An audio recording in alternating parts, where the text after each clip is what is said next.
Everyone. তো কেমন আছো তোমরা সবাই? আশা করি খুব ভালো আছো, আর আমিও খুব ভালো আছি, আমার পাপাও খুব ভালো আছে। তো চলো তোমাদের সাথে আজকে একটা পার্সেল আনবক্সিং করা যাক।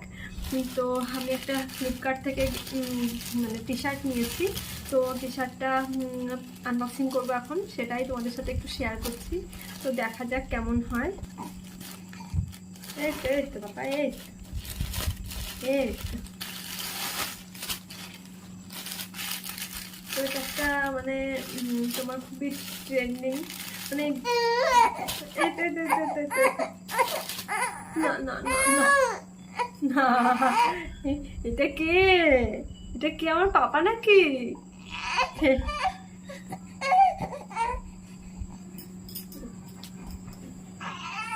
ও ও ও না না না না